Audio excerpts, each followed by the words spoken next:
This podcast is a member of the Voices of Wrestling Podcasting Network. Visit voicesofwrestling.com to hear the rest of our great podcasts, as well as show reviews, columns, opinions, and updates across the world of wrestling.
Welcome back, everybody, to Wrestling Omakase. It is episode number 133, and this week I am very pleased to be joined by a returning guest.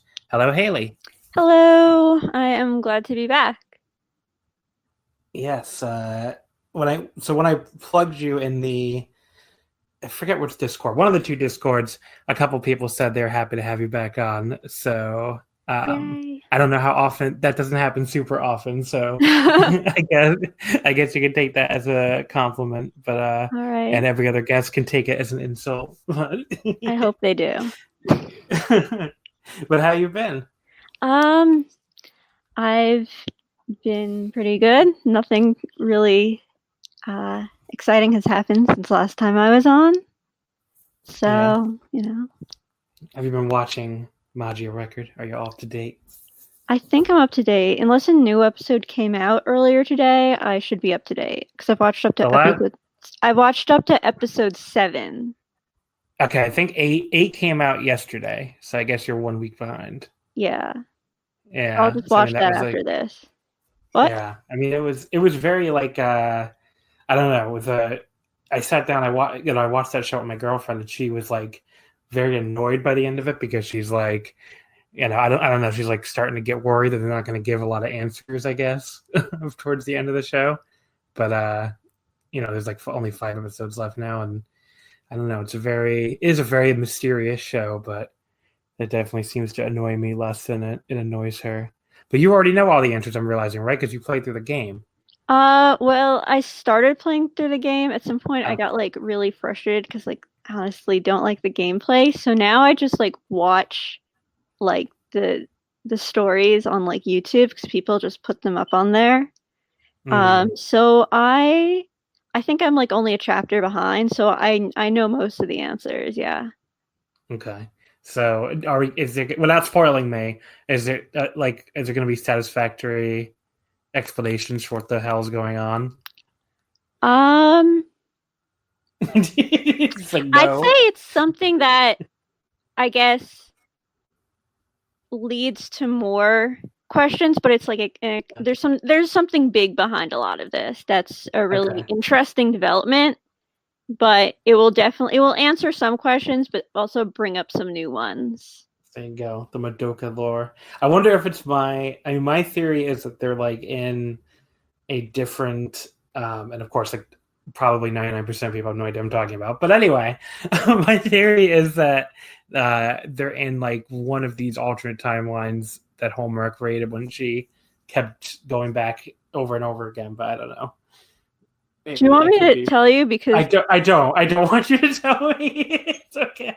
No, because it's like something like that is like really obvious. Like, I guess in the game, there's things in the game that are really obvious that haven't like been said in the show, and then there's things that have been said in the show that I'm like, wait a minute, when did they cover that in the game? I don't remember that. Like when they talk about her wish, like I don't remember her like remembering her wish.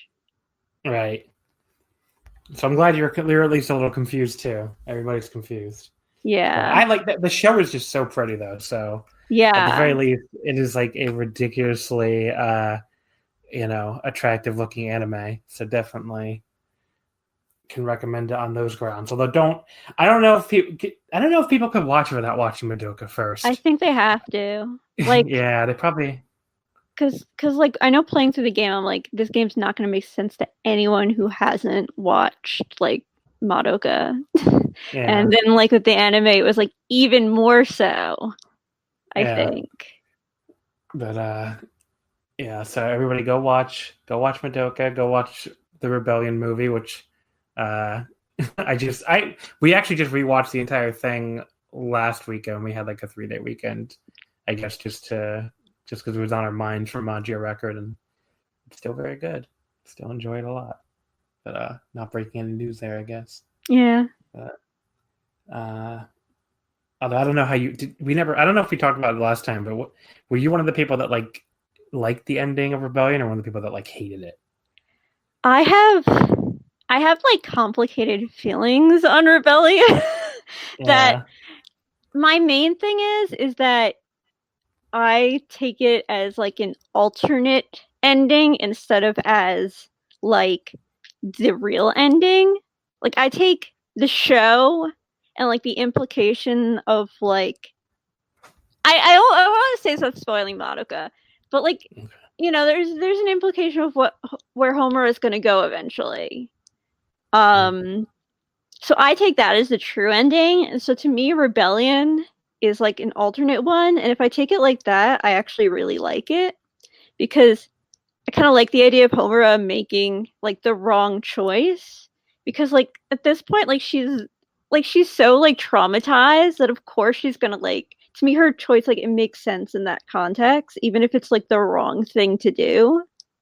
So I don't know. I think it's a really interesting movie, I guess. Yeah.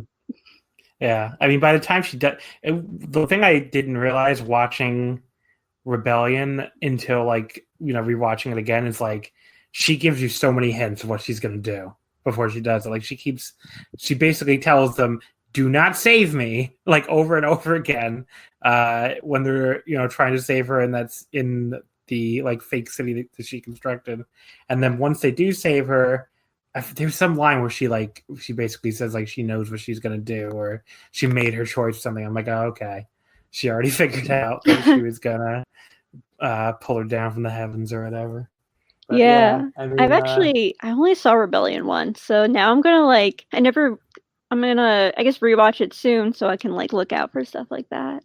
Yeah, there's a lot of like little hints and stuff, but it's like, I don't know if I want to say like a really like they definitely drop hints of where it's going. But I mean, the show's like that too. Yeah. Where like if you don't know, like for the first time you watch it, you have no idea what's going on, and the second or third time you watch it, like Homer will tell you over and over again like exactly what's going on, and like, but just in such cryptic language that there's no way you would have figured it out the first time. Exactly. You're just like, oh, okay, that's what she meant by that, and that's what she meant by this, and yeah, it's a very very well written show, even though I know some people don't seem to like it, but it's I understand why it's divisive, but like I love it. So. Yeah, it's definitely one I recommend everybody listening to this go out and watch. And it's on Hulu, so you can find it pretty easily. And on Netflix. It's on Netflix still too? Okay. I think so. I mean, last time I watched it was on Netflix. All right. And I'm pretty sure it's also on Crunchyroll. So okay. It's all over the place. All over the place. Find Madoka. But that's not the main thing we're here to talk about today. We're here to talk about professional wrestling. So I watched 4 Korakuens, you watched 3 Korakuens from New Japan. And that's the first one we're going to talk about is these New Japan Korakuens from this past week. And then we're also going to talk about the DDT Korakuen from today, Sunday, the Into the Fight Korakuen. So let's get right into it here with the February 19th show, the Tiger Hattori retirement event. Now, this was the only one that you did not watch. You didn't have time to fit this one in. I'll put my alarm on to get up to watch it, and then I slept through it. So, well, what are you going to do? But it is the least essential, I would say, of the 4 shows. So I'm just going to go through, a few of the matches really quickly here.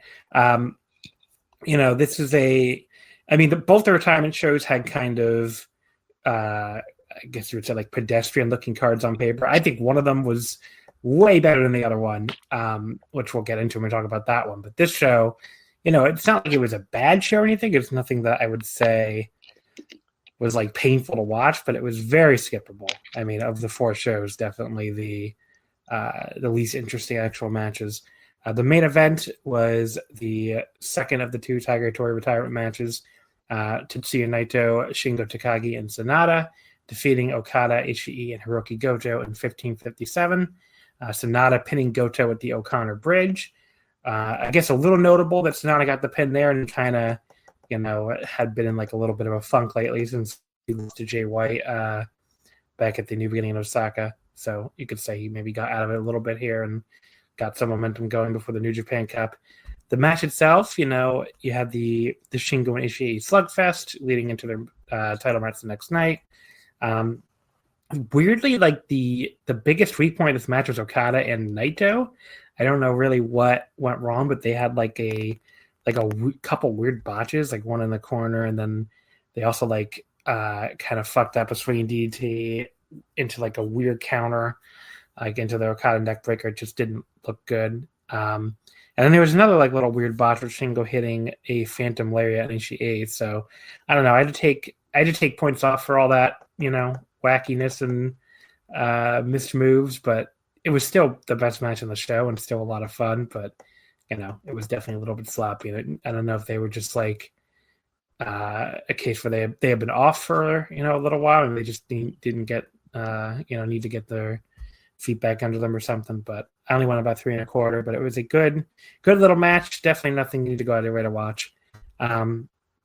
The highlight probably was like when all the LIJ guys put their fists up to do the LIJ salute afterwards, and they like encouraged Tiger Hattori to do it, but Tiger is a shorter fellow, so he had to like hop to do the LIJ salute. That was kind of funny. I think I saw a picture of that. Yeah.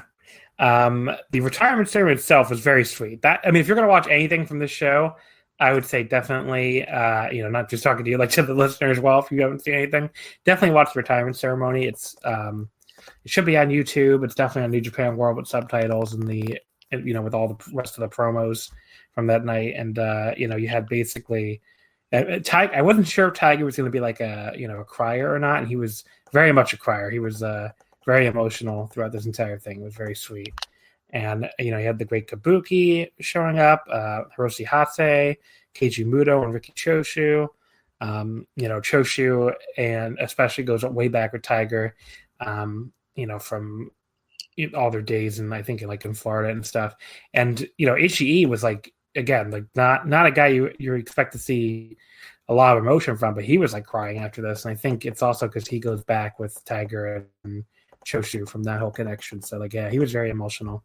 And there's also a video message from Tenryu and Inoki, so that was interesting. The semifinal was the first of the 2 Tiger Hattori retirement matches. Tanahashi, Ibushi, Toriano, and Colt Cabana beat the Bullet Club of God, Jay White, and Bad Luck Fale.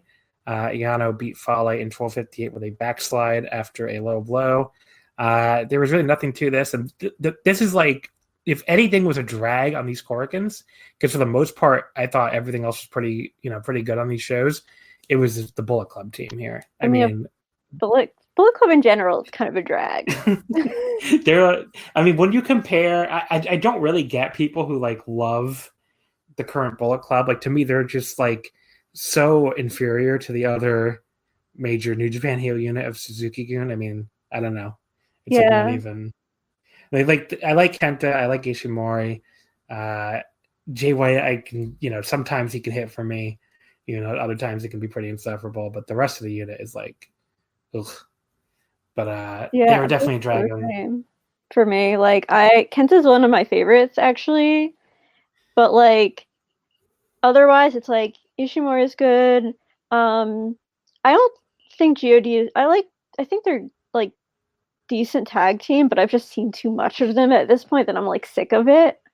And otherwise, I'm like, I don't know. No, thank you. But yeah, they were like a drag on these Korakuens, and just, you know, their match was almost always the worst match of the night, I thought, as we'll go through. But yeah, there wasn't a lot to this. It was like, 2 1/4. And same thing for the previous match, which was probably one of the weaker ones for these. The third generation, they had a couple really good matches on this tour, and they also had a couple of matches that were just there.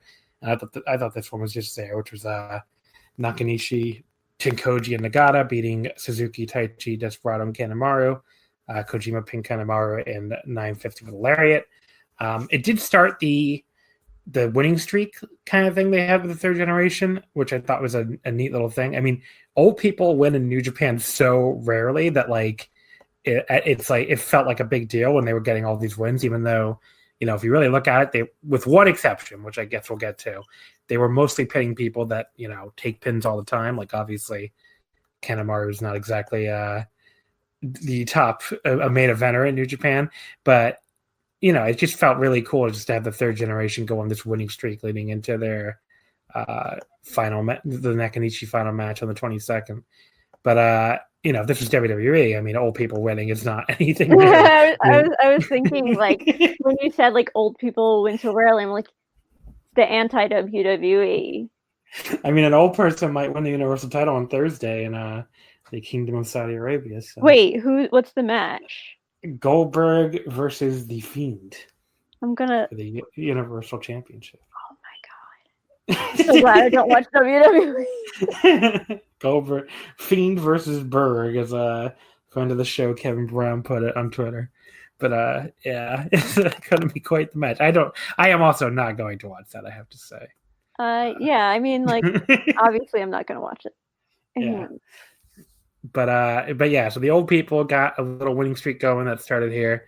Match 3 was, I think, the second best match of the show. Juice Robinson, David Finlay, and Yoshihashi defeating Evil, Hiromu, and Bushi in 854. Juice with the Pulp Fiction on Bushi. So the big question leading up to this was, would Bushi refrain from the water spitting or not because of the the coronavirus fears going around? Because there was a guy on Twitter that, I was looking at like the Japanese Twitter responses when New Japan announced that they weren't going to cancel shows, but they wanted extra precautions to be taken. And, there was for the most part, the Japanese Twitter responses seemed to be pretty supportive, but there was like one guy who was very, I don't know the word, like he was very concerned with whether or not Bushi would spit water.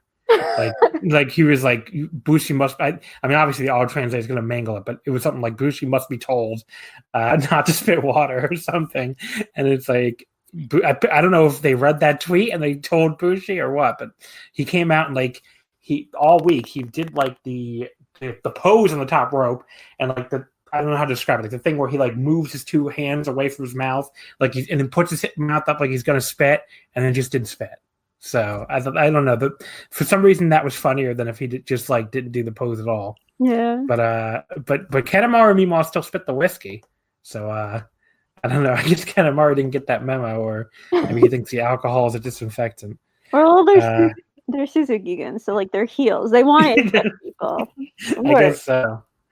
But yeah, this is the other big note of this match is we learned from Kevin Kelly that Marty Asami is apparently a bad bus driver. I guess they all take turns driving the bus, and Kevin Kelly was like, he drives with both feet. He'll really press on the gas, and then he'll really press on the brake, and gets you seasick. So there you go, Marty Asami. Apparently, not any better bus driving than he is at preventing interference in matches like this. But yeah, so anyway, this was a real fast-paced, fun little 3 1/4 star match. Probably the next best thing on this card. Match 2 was Ospreay and Roppongi 3K beating Taguchi, Romero, and Tiger Mask. Ospreay putting Tiger Mask in 922 with the Stormbreaker.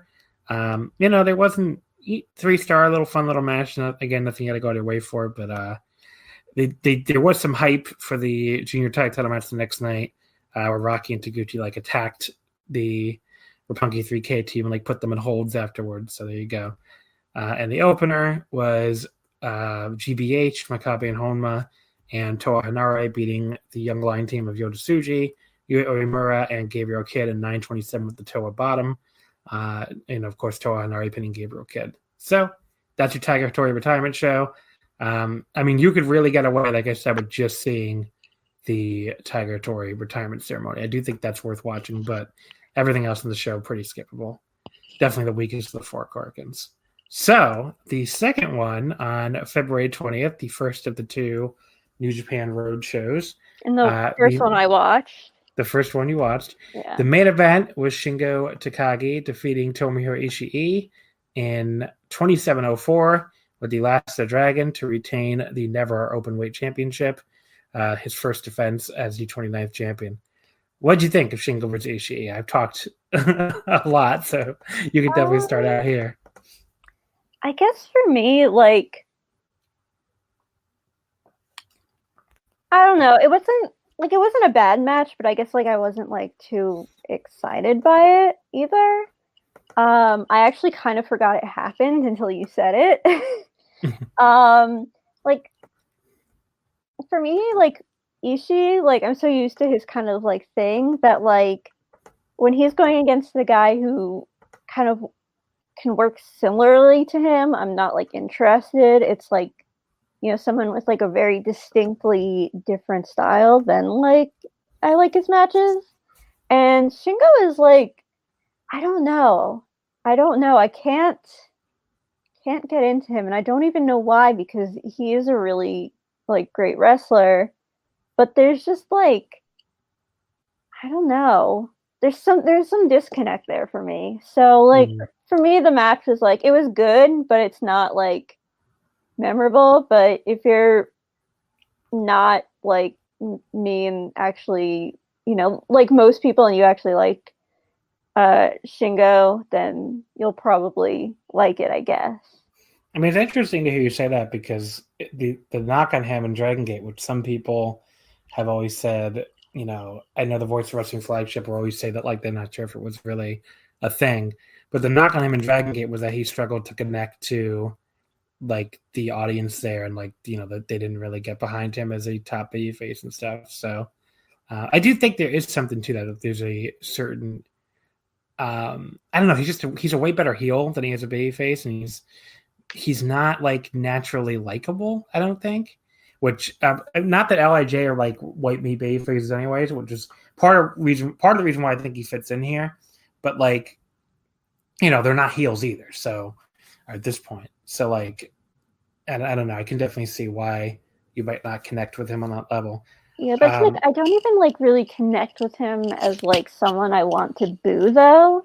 Like Jay White, for all his faults, like, he's someone who I'm like, this asshole, I want to see who, like, I really want to, like, you know, see him get his ass kicked, and like I can connect with like the idea of like hating him. Whereas like with Shingo, it's like I don't hate him or anything, but I don't particularly like him either. It's just kind of like there. Yeah.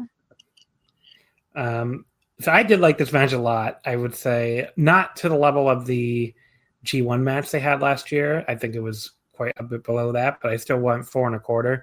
So, you know, I thought it was a really awesome match. If I was going to nitpick it at all, I thought maybe it dragged a little bit. I don't know if they need to go 27:04, especially after, you know, the previous match went almost 27 minutes. But, you know, there was enough stuff here that I did really enjoy myself, like the, you know, the big fight on the apron leading to that Death Valley driver by Shingo, the, like, sequence of, like, these high-angle backdrops they did where they just kept dropping each other on their heads. You know, I could have done without the headbutts pretty much as always. Oh yeah, same. Like that part I was cringing. But then like when Shingo hit the pumping bomber and only got a 1 count, that was awesome.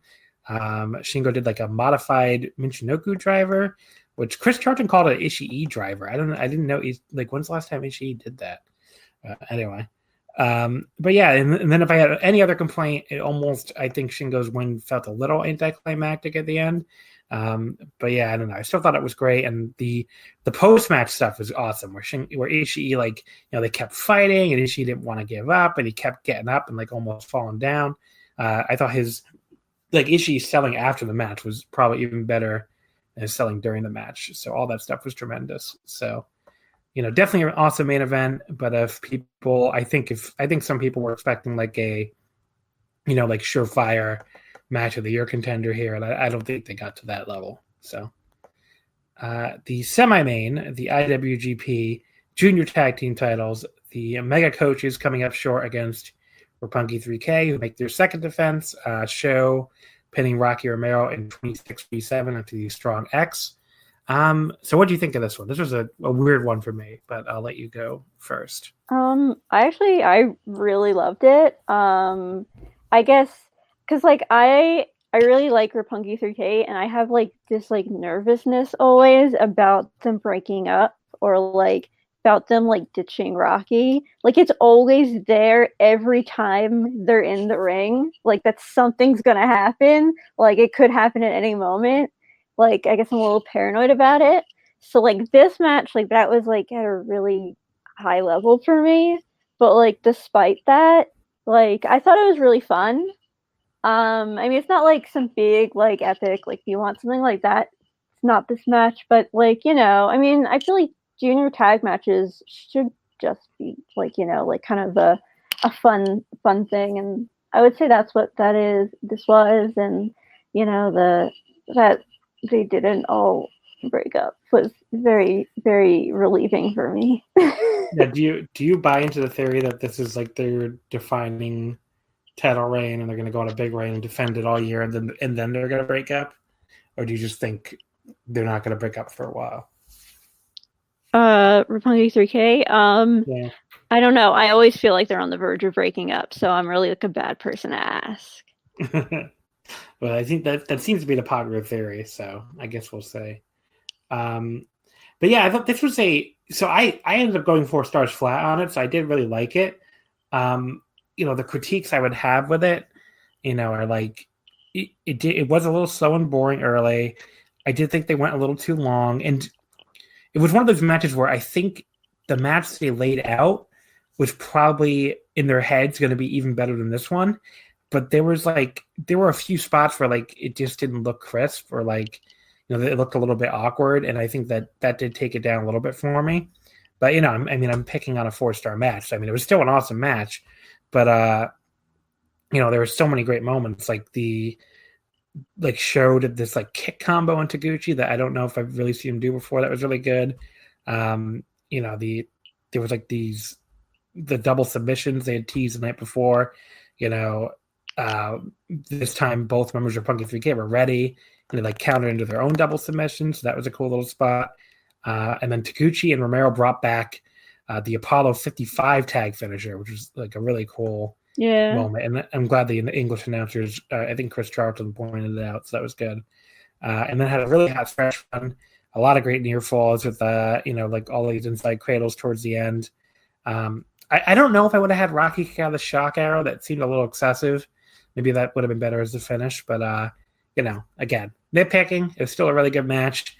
Maybe I would have cut like 5 minutes off it, and maybe I would have done a couple things different, but it was still really good. Yeah, I think it did. I agree. It did run like a little long, but I mean, that's just kind of like my baseline complaint about all New Japan title matches. So it's like not even worth saying for me. I'm always thinking it.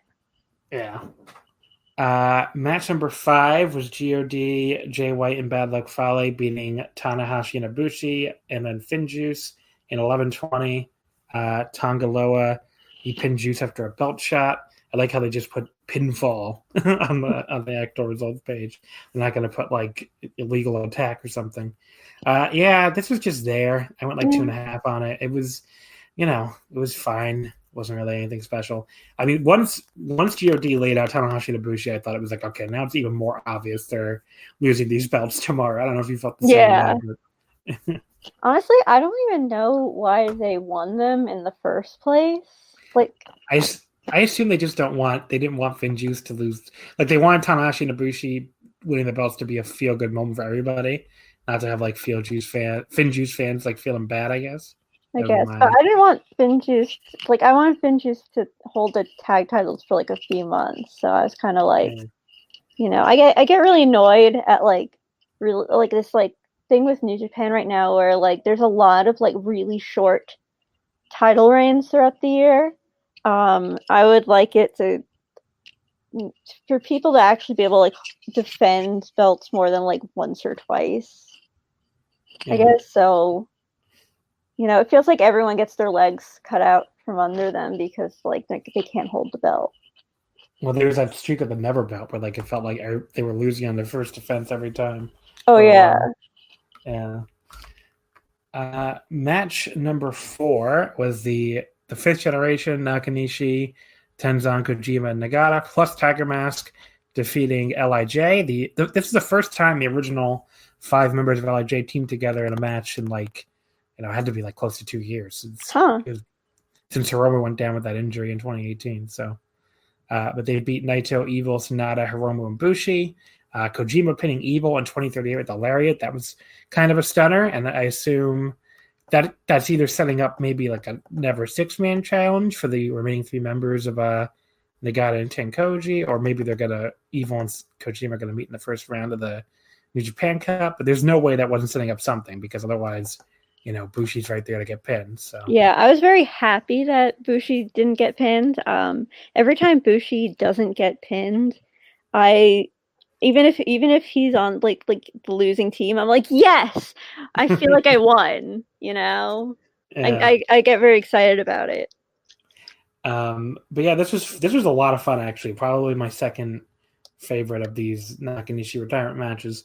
The LIJ members, I always really enjoy it when they get to play like full on heels, which doesn't happen enough anymore, really. Yeah. So they're totally healing it up here. Like Naito goes the test of strength to Nakanishi right at the start, and loses it just immediately, and Bushi and Hiromu both jump him because they're like or they were mad at him, I guess, for winning this test of strength.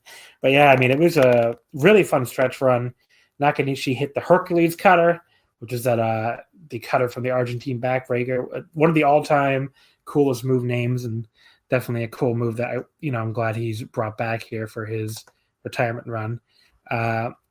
And then he hit he tried to do a plancha, but I think he's done this before. He landed on the apron and then like bounced over, which, it looks ridiculous, but like in a good way. You're just like, this man is doing everything he can here to go out with a bang. And even if he has to hop on the apron, he's going to do a damn plancha.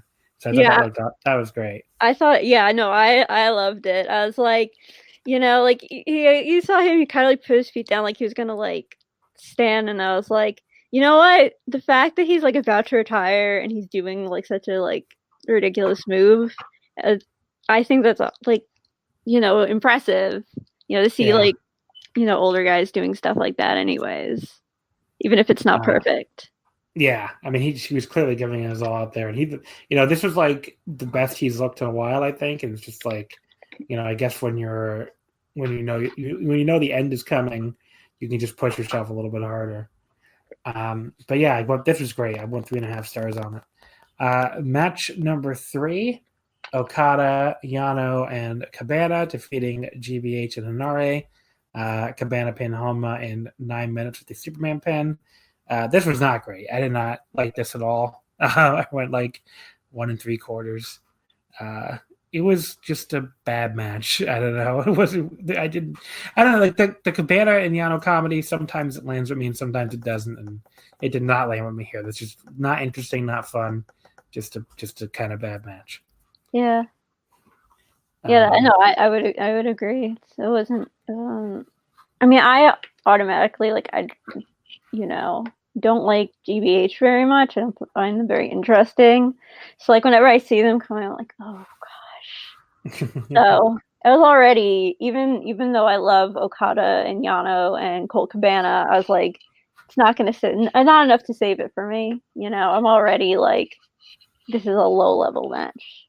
So yeah, and it didn't do anything to make me think any differently. I do like the announcers clearing up the controversy from the previous night when Colt Cabana came out with the Chaos members to for the Tiger Hattori retirement ceremony. I saw that. Yeah, the announcers were like, everyone was going out, and it was like, nope. So he does team with Yano, so I get why he just followed Yano out, but it's again because of that confusing Chaos Hontai relationship now. It's like, well, he is Yano's partner, but he's not in Chaos, he's in Hontai. So I thought he was in Chaos. Like, I didn't know he wasn't in Chaos until, like, apparently it was wrong that he walked out with Chaos. I was like, oh, he's not? Well, I mean, it goes to show how fucking meaningless Chaos is at this point, where it's like, if they team with Hontai anyway, you're basically Hontai. I know. Like, what are you doing here? But anyway, match number 2 was, and this was like one of the big highlights. I almost won 4 stars on this. Minoru Suzuki, Taichi, El Desperado, and Yoshinobu Kanemaru beating Hiroki Goto, Yoshihashi, Will Ospreay, and Yuya Uemura in 11:20. Kanemaru pinning Uemura. The big story here was Yuya, like, he went right after Suzuki with like a drop kick and like all these crazy forearms. He like beats them all over ringside. He just hits a ton more forearms in the corner before Yoshihashi tags himself in. And then Suzuki, of course, later finds him and totally murders him. Yeah. This was the Yuya show. I mean, he was like incredible here. And these young lions, I mean, I think we're almost used to young lions looking great now, but he might even be on another level from a lot of these other ones. I mean, he might be the best one yet. So he's just an incredible wrestler already. Yeah, I went 3 3/4. I love this match. I mean, I feel exactly the same. I don't have anything to add, but same. The opener, Yota Tsuji defeating Gabriel Kidd in 709 with the Boston Crab. Just a normal little young lion match. But overall, this was a really fun show. Probably the best of the 4, I would think. But, definitely a good show. Yeah. The 21st, the second New Japan Roadshow. So the main event, and I'll definitely let you start here, the Tanahashi and Ibushi defeating God in 2010 when Tanahashi pinned Tamatonga with the high fly flow. So Ibushi wins his first ever IWGP heavyweight tag team title, I should say, because obviously he did have the junior tag titles with Kenny Omega. So I guess, and this is Tanahashi's 4th heavyweight tag title, I think. He held them before with, definitely with Nakamura in 2005. And then before that, I believe with Kotaro Suzuki and like Yutaka Yoshi or something. So, it's been a long time for Tanahashi these heavyweight tag belts, but he has held them before. So I guess, what are your thoughts on the match? As obviously a big Ibushi fan, what do you think of this Ibushi and Tanahashi team? And, maybe what them doing with what Ibushi and Kenny never even did at one point, winning the heavyweight tag titles. Well, oh my god, I have a lot of feelings on this, and I've ranted to so many of my friends about my feelings on this already on the Ibushi Tanahashi tag team. I have no problem with like Ibushi winning the heavyweight tag titles with someone who isn't Kenny. Like, that's fine. Like, they're not in the same company. Like, I shouldn't I mean, I wish it was, of course, because I'm like a big Golden Lovers fan, but I don't like have a problem with that. But I really don't like the whole Ibushi Tanahashi team at all. I wish he had won them with somebody else, I guess. Because I feel like Ibushi's character has been slowly becoming, I guess, flanderized is the right term, into like just like he's a Tanahashi fanboy, and it's like really annoying because you'd think like, oh, once Kenny leaves, like Ibushi's going to be like a more independent character, but instead they're like, no, let's tie him to Tanahashi.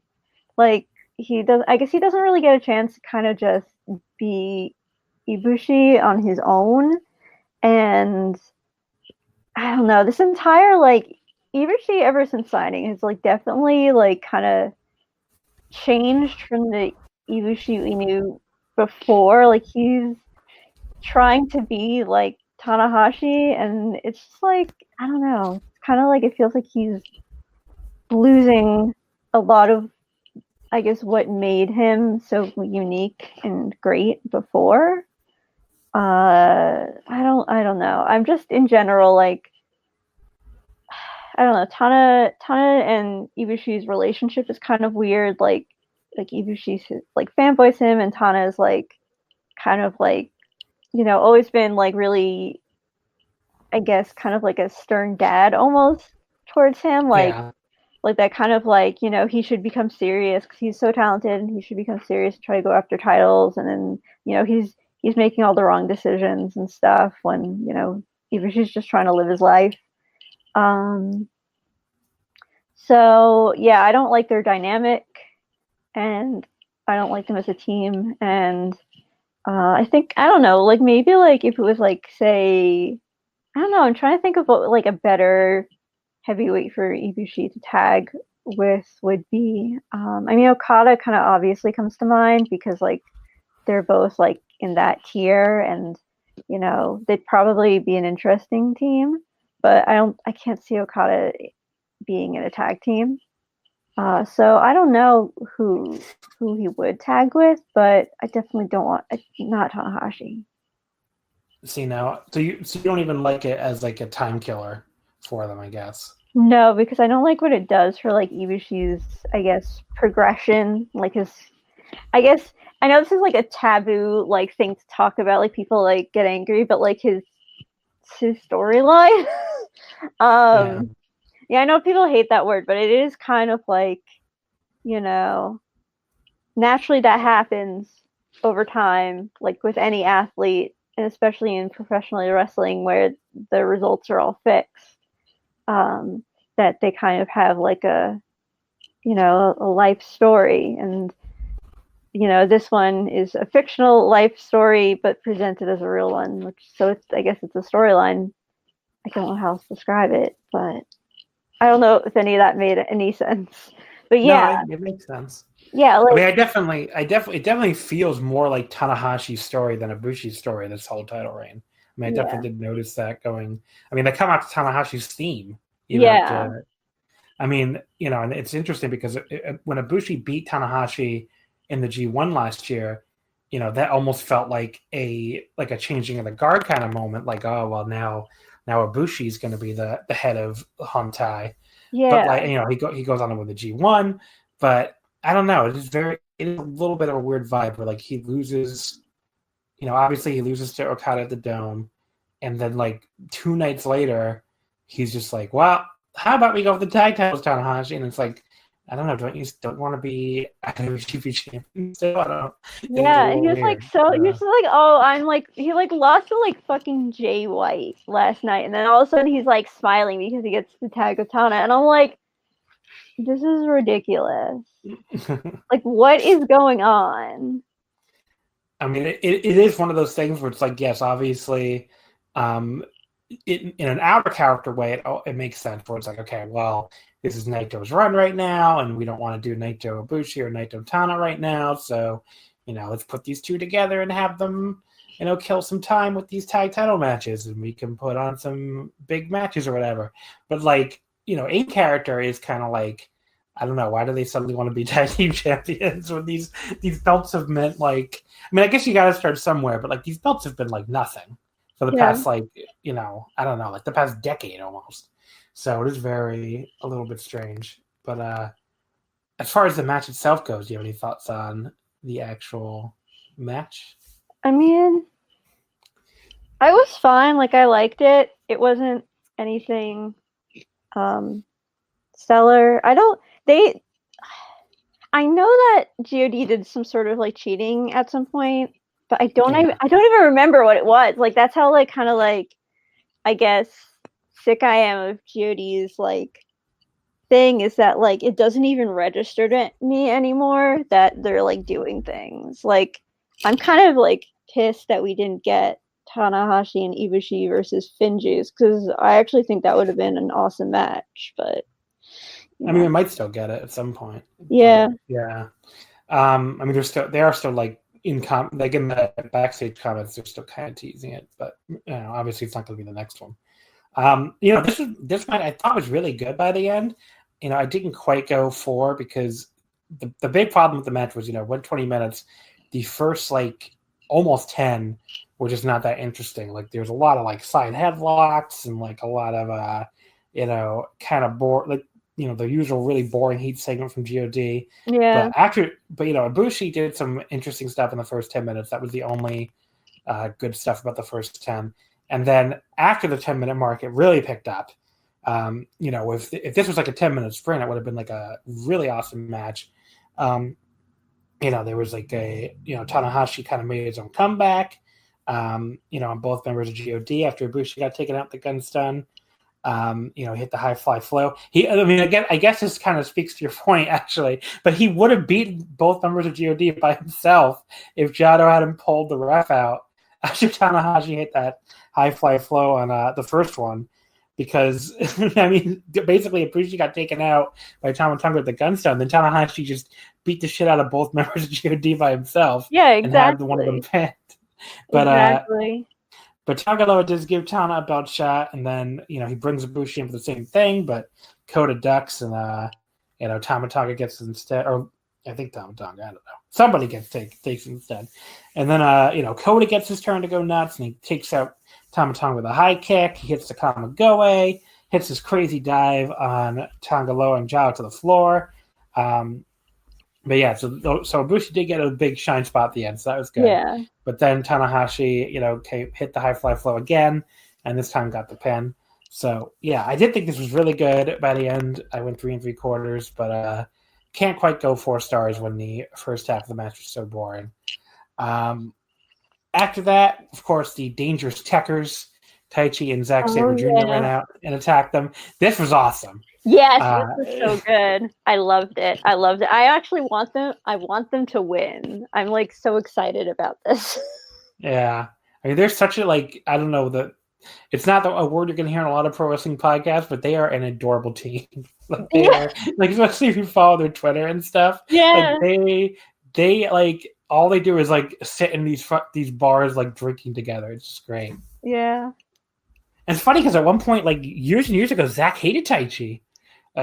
In Noah, he really did not like him apparently, and I don't know, the two really turned it around. Wait, that could in real life or story? I don't know. It could have been either because there was some tweet where he was thank God I don't have to work with Taichi or something. I don't know. But yeah, they really turned it around. I guess they seem like the best of friends now. Yeah. But yeah, so Zach also, I was stunned that he was here because he was not on this entire tour.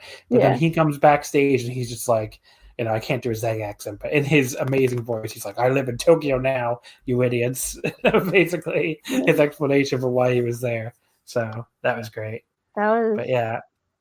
Honestly, I'm just I've been wanting Taichi to get some heavyweight gold and for Zach to get anything in New Japan. So I really want them to win this. And they're such a fun team to watch together. So I'm excited for the match. And I don't know if I can't imagine that they'd want Ibushi and Tanahashi to lose so soon, but at the same time, I'm I do. So and I really want, if it was a rematch with God, I'd be no, no matter how I feel about the Ibushi Tana team, anything but God, but it's one of the teams I really love, so I'm excited.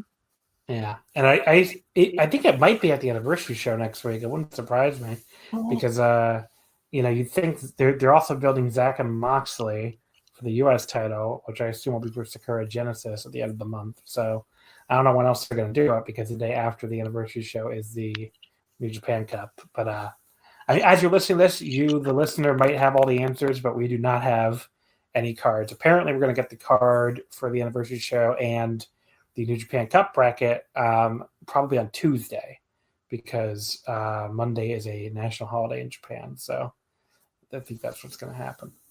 But yeah, so this was a really good match, but I'm like you, I'm also much more excited for the Dangerous Techers, Tanahashi, Ibushi tag title match. So we'll see. I think that match could also just be really awesome. All 4 guys are great. So yeah, I guess we'll see what happens there. Yeah. The semi-main event was for the Never Openweight 6-man tag team titles. The LIJ team of Shingo, Evil, and Bushi defeating the team of Yano, Cabana, and Taguchi in 14-14 when Bushi pinned Taguchi. First of all, I'm just like, the Bushi pinned, like, and then somebody else's name said Bushi was pinned. It's just such a great combination of words, you know. I love it. But yeah, Bushi pinning Taguchi here after he spit the mist in his face. I guess he's willing to spit that, just not the water. And then the Bushi roll for the pin. First of all, I'm very relieved that LIJ retained here for their second defense, because these belts change hands all the time. No. I was very scared the comedy team was going to win the belts here. But yeah, I thought this was actually really fun, like a lot better than I thought it was going to be. Like, this is an example of the Yano and Cabana antics like really landing for me. I thought they were really funny here, and Taguchi, can obviously do comedy with the best of them. So, the whole thing with the belts being under the ring, I thought was really funny. Yeah. When they came out with, because they didn't have the belts all week, like on either two prior shows either, and they came out with them again after they'd stolen them, a couple of weeks ago, or they came out without them again, I should say. And they the LIJ team kept saying, like, where the fuck are our belts? Like, what's going on? And, they keep saying they don't know where they are. And then finally they pull them out from under the ring, and they all just start leaving. Like, all right, we're the champions. Goodbye. That was funny. But yeah, I mean, I thought, everybody, and then everybody like was arguing on the floor, and they almost got counted out. And Taguchi finally slides in at 19.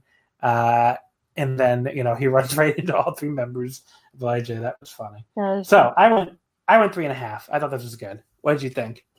Yeah, I really enjoyed it. It was really fun. I guess really like kind of like, I think this belt, because it's so like, it's not like a high level belt, is good for these kind of like more kind of like comedy matches, or like, not super serious or anything. So I'm glad it's being used for that instead of like, people being serious about this stupid belt. So I really enjoyed it. And yeah, I mean, yeah, I thought it was great. I don't know anything else to say. I just enjoyed it a lot. Yeah. And I enjoyed Bushi getting the pin a lot. That was really, really good. Match number 5 was Naito, Sonata, and Hiromu defeating Okada, Ospreay, and Rocky. Hiromu pinning Rocky in 12:24 at the time bomb. This I also thought was really pretty damn good. Naito and Ospreay, I know. So I don't remember how you feel about Ospreay. I'm not always a big Ospreay fan. I don't hate him as much as some people seem to hate him either. But, I'm one of those people that seem to hate him so much. Okay. I don't like despise him or anything. I think he's one of those guys that, like, with the right opponent, I can really enjoy him, but I don't think he's like, I don't know. I don't shower every match he takes part in with an infinite number of snowflakes. Like, he can be. He had some really good matches. He had some matches that other people say are really good that I'm not as into. It's just kind of whatever. But yeah, that's kind of how I used to feel about him before he started like bulking up and wanting to go heavyweight. Was like, I'm not like too interested in him, but like he has good chemistry with like Hiromu, and he had good chemistry with Kushida. So I was like, I like those matches, but not like him in general. But then he started trying to be a heavyweight, and I'm like, oh my god, it got worse. The Naito-Ospreay exchanges, though, I really enjoyed them. Like, I thought they had this, like, they had a fun little exchange here. Like, Ospreay did, like, a shooting star press on Naito, and he did his little pose, which I thought was awesome. The entire exchange was just really fun. And, these two have never had a singles match before. So it did make me think, this would be a really fun singles match, probably. I mean, Naito has a history for me of getting really, really awesome matches out of white people in New Japan that I don't really like very much. One Kenny Omega. But so I'm sure he would, him and Ospreay would, I think have a really great match. But we'll see. Doesn't mean I think Ospreay is definitely going to win the New Japan Cup or anything. But if he did, I would be into that match at Sakura Genesis. I take it by your oh god, you would not be as into it, but I don't want him to win anything. I hope he gets out in the first round. Okay, but this match is good. I hope he's beaten like by like some like really like low level guy, like in the first round, like Yoshihashi. I want him to be beat by Yoshihashi in the first round. There you go. If they are matched up now, I'm sure you'll be rooting for the Yoshihashi win. But yeah, I like this match a lot. I don't know how you felt about it, but I liked it. I mean, I really enjoy just watching LIJ teaming together. They're always like, they're always like so like fun to watch together, like their chemistry they have. So even if there's Ospreay in it, I enjoy it. So yeah. And then the post match is awesome. Like Naito, like Hiromu, they keep going back and forth, like like they're not going to do anything. And then Hiromu suddenly grabs Naito to give him a time bomb, and they have this big, like basically fake out exchange where they keep almost hitting a move on each other, without actually hitting any moves on each other.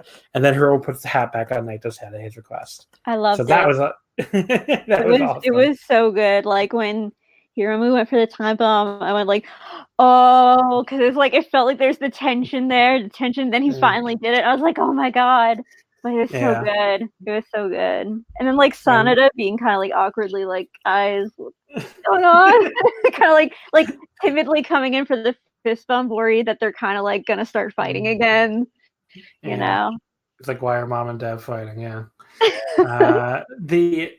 As far as like the post match, I mean they had like another really I'm trying to remember exactly what they did backstage. Like there was like the backstage segment Naito and Hiromu. They're all like, I guess they're all blending together. I should have taken notes on these, but like they did something backstage that I thought was really funny, and I can't remember what it was. Oh, the one where like Hiromu kind of like walks in on Naito's promo that I watched. Oh yeah, so he acts like he's gonna interrupt, and then he just sits down. He's like, Naito's like, Naito's like, I'm in the middle of talking here. And was like, oh, I'm sorry, and then he just like sits down on the bench. Yeah. And then Naito keeps going, and then Hiromu gets up. He's like, wait a sec, you're not really saying anything. But that was really funny. So yeah, definitely, if you missed those Naito Hiromu promos, definitely check them out. They're all really good. Match number 4 was the third generation Manabu Nakanishi, Hiroshi Tenzan, Satoshi Kojima, and Yuji Nagata beating the Bullet Club. So they went to 3-0 this week, and so far going into the last Nakanishi match. They beat Jay White, Bad Luck Fale, Gato, and Jado. In this case, Nakanishi actually got to get the fall here. He submitted Gato with the Argentine backbreaker in 12:42. I didn't like this match at all, though. I mean, it was very boring for a very long time. What I was saying earlier about the Bullet Club being kind of bad, this was I thought the worst of all the third generation matches. I think this was like the point where I kind of like saw Bullet Club and then just like opened up my phone and started playing Love Live. I mean, I can't really blame you. It's Love Live is definitely more entertaining than the Bullet Club. Yeah. But yeah, not a good match. Match number 3 was Tomohiro Ishii, Hiroki Goto, and Yoshihashi defeating GBH and Hanare at 11:49 with the butterfly lock. Yoshihashi submitting Honma. This I thought was a good match. Very like fiery Ishii and Hanare exchange in there. The GBH team running wild at the end was actually pretty fun for once, and not always very fun. But I thought they were pretty fun here. And then Yoshihashi gets to get a fall for once, which is always nice. So I mean, he actually he gets a strange amount of them with that butterfly lock. He had a whole bunch last year. I remember, which is so weird because it's like, to me, it looks like so ineffective. Like I know it looks like he's like, how is this supposed to hurt? Where's the break? And I mean, I'm looking at a photo right now. It looks like he's giving you a hug. Yeah. Like, the thing is, like, Karma is a pretty good move, so I don't know why he doesn't just use that instead of the butterfly lock. But at the same time, the fact that he uses like such a really like dumb submission move as his finisher is so Yoshihashi that I never want it to change. I know. It is very like, well, of course that's what he went with. What else would he win with? Match number 2 was Juice Robinson. Oh, I don't know if I said start. I said 3 1/4 for that last match. Match number 2, Juice Robinson, Dave Finlay, and Roppongi 3K beating Suzuki-gun, Minoru Suzuki, Taichi, defeating Kanemaru. Finley pinning Kanemaru in 10:27 with the acid drop. First of all, I love that they just list acid drop in all caps as the move name. It's like, you try dropping acid in Japan sometime and see what happens to you. It's like, maybe we should rename that one from when Spike Dudley was using it in ECW, because I think that's why it's called the acid drop. I think it was Spike Dudley was like, his character with ECW was that he was on acid. So I don't know, like maybe come up with a new name for it, Finley. Yeah. But yeah, I mean, this was not much to it. Totally fine. 2 3/4. I don't really have I didn't take any notes about this, so I must have been looking at my phone as well. So, yeah, I mean, I don't really even remember the match, so I mean, it was there. I guess it was there. Match number 1: Tiger Mask and Gabriel Kidd defeating Yota Tsuji and Yuya Uemura. Tiger Mask submitting Yuya in 8:23 with the arm lock crosshold. I think that's cross arm breaker, arm lock crosshold. Sure, New Japan. This was obviously the big highlight here was the Tiger Mask and Uemura exchange. I thought the next night was actually better than this one, but it was still pretty good. Good little opener. Yeah. So there you go. Good show. Good. Overall, a bunch of good stuff. Let's see. The final of these 4 New Japan Korakuens was the Manabu Nakanishi retirement show from the 22nd yesterday. This is like my big surprise of the week. The last 2 matches here I enjoyed a lot more than I thought I would going in. They were, New Japan multi-man tags tend to have a ceiling, but like, I don't know, I thought in both these matches everybody was working like super hard, and there was a lot of really good stuff. So the main event, Okada, Tanahashi, Ibushi, and Goto defeating the third generation team. Their win streak finally comes to an end. In 1803, Tanahashi pinning Nakanishi with the high fly flow. This was awesome. I mean, this was really good. Yeah. What did you think of this big clash of the generations here?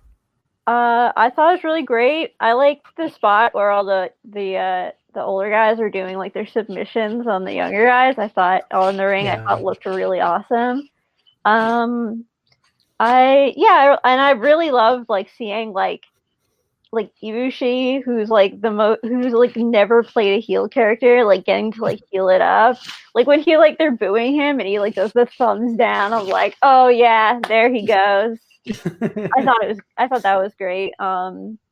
So yeah, and then I don't know, it was really good actually. Like everyone really worked hard to make it a good match and not just like, oh, it's like a multi-man tag. Like it felt like something special, like so like it was a retirement match, not like it was like just any match. So yeah, it was really good. The pre-match video was awesome too, where like Nakanishi eating his giant breakfast in between all these awesome highlights of his career, coming back from that like neck injury in 2011 that could have ended his career, 9 years earlier. So yeah, that was just a really awesome. I mean, I got a little emotional watching that video. I'm not gonna lie, it was very. I mean, Nakanishi's a guy I always really liked. So, I'm definitely going to miss him. I thought he really acquitted himself well, I guess is the best way to put it, over this last week. I mean, he just looked like he was giving his all in every single match, and he really, like, I think, showed that some of the naysayers that, like, I think he still could have. I will be honest, I don't think he had to retire. I think he could have kept going.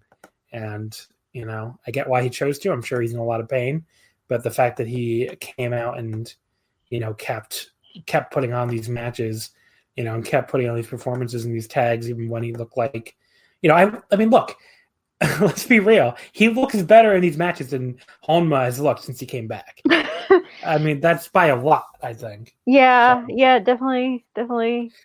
But yeah, so Riki Choshu came out to do Japanese commentary. That was really cool. I like that Nakanishi and Okada started out. They had a fun little exchange at the start. And then when you didn't mention what Ibushi did to get booed. He did the Mongolian chop. Oh yeah. I couldn't remember what it was. Yeah. Him and Tanahashi were both doing it, and like the crowd always boos whoever does that. Doesn't matter who it is. Like, you are not allowed to Mongolian chop Tenzan. But yeah, they got booed out of the building, which I thought was funny. Yeah. And then my favorite spot of the match was, so Nagata accidentally like slaps or boots Nakanishi, like give him a big boot, and Oh, Nakanishi goes wild and like puts him up into the Argentine. It's like almost like the two of them going at it one more time for old time's sake. Oh yeah, and then they just like drop Nagata on. Well, he just kept he was throwing them at people. It was awesome. Like but yeah. I was like, I literally started laughing when he just dropped him on Ibushi. It's like, it was out of nowhere. I loved it. They had that Nakanishi and Nagata had that match at I don't remember what I should have looked up what year. It was like right before one of the Tokyo Domes. It was like one of the Road to Tokyo Dome Korakuens where they had a 4-star match against each other. It was awesome. So if you've never seen that one, they've had a lot of matches, but that's the most recent singles match they've had. But yeah, there was at one point, Nakanishi did a crossbody on the top, off the top on Tana. Then there was that spot you talked about with all the submissions with the crowd going nuts, and the crowd was just like, this was like an overflow crowd. They were packed in there, even with all these concerns about the coronavirus going around. They were still going to show up to see Nakanishi, and and then when Nak hit the Hercules cut on Tanahashi, that was awesome. I was like, oh my God, he's actually going to do it. And at one point, he hit a German suplex hold on Tanahashi, which is how he won the title from him. In this very building with a German suplex hold in 2009 when he won the IWGP heavyweight title briefly, his only run with the title. So, that was really cool. They did that little callback with, Nakanishi almost pitting Tanahashi with the same move. He beat him for the title 11 years before in the same building. And then they did the traditional, everybody took the turns hitting their finisher on him to finally put him down, Goto with the GTR, the Kamigoe from Ibushi, the Rainmaker from Okada, and finally the High Fly Flow. I went 4 stars on this. I thought it was awesome, and I am going to miss Manabu Nakanishi. I think he was a very underrated wrestler in his time. If you go back and watch some of those matches before he got hurt, he was a great power wrestler, some really great matches, and I still think he did plenty since coming back that was entertaining. I think he, within his limitations, I think he was a great wrestler. So, even after that neck injury. So, I'm going to miss the guy a lot. Even though he may not be like the best wrestler of all time, just watching that man move around the ring was always so much fun. So, I don't know. I'm going to miss him. Yeah, I thought it was I'm not like a long time New Japan fan, so I only know him from I guess, more recent years, but no, I always like watching the older guys fighting when they fight the young lions, so because it's I don't know, that to me is always really fun, and he was always really fun in those matches, so definitely have fond memories of him. Yeah, so I'm definitely gonna miss the guy. The semi-main event, Naito, Shingo, and Evil beating Ishii, Yoshihashi, and Ospreay in 12-13. Naito pinning Yoshihashi with the Destino. This was a big stunner for me. I went 4 stars on this too. I thought this was an awesome match, pretty much from start to finish. I don't know, they were, all 6 guys were working extra hard, a lot harder than you normally see people work in these 6-man tags. So, the Ospreay and Shingo exchange I thought was awesome. The brief Ospreay and Naito exchange at the start again, I thought was really good. And then Naito and Yoshihashi were teared it up towards the end, and before Naito finally put him down. It's not every day where Yoshihashi gets to, go toe-to-toe with a main eventer. So, I thought he's not always the most consistent wrestler, I guess, but I thought he looked great in this one. So, if we get this Yoshihashi more, I think he'd be in a bigger position probably. But yeah, I thought this was just a really awesome 6-man sprint, as good of a undercard 6-man tag as you're ever going to see in this company, probably. Yeah, I thought it was fun. I guess I wasn't as into it as you were, but I definitely enjoyed it. Especially I feel exactly the same with Yoshihashi. When he gets a chance to really do things, he actually shows that he's actually a good wrestler, and doesn't kind of deserve his reputation. I guess no, so he sort of does, but not entirely.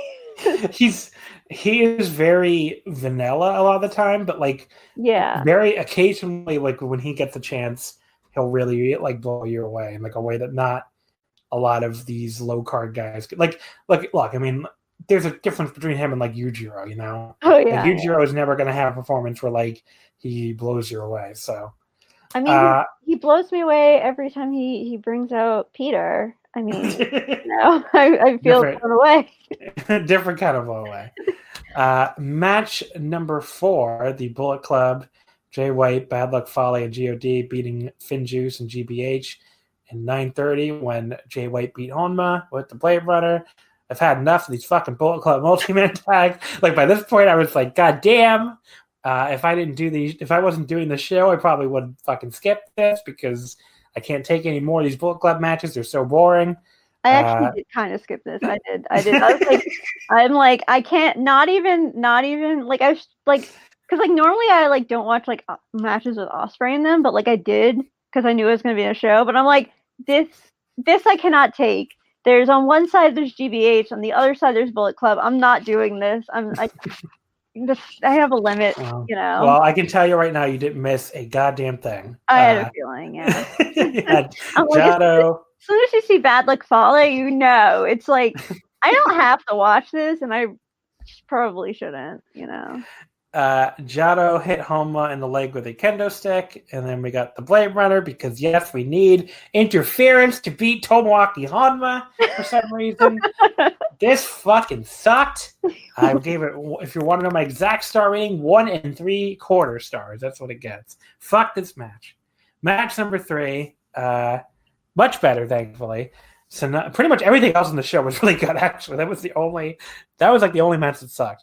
Match number 3, Sonata, Hiromu, and Bushi beating Toa Henare and Roppongi 3K.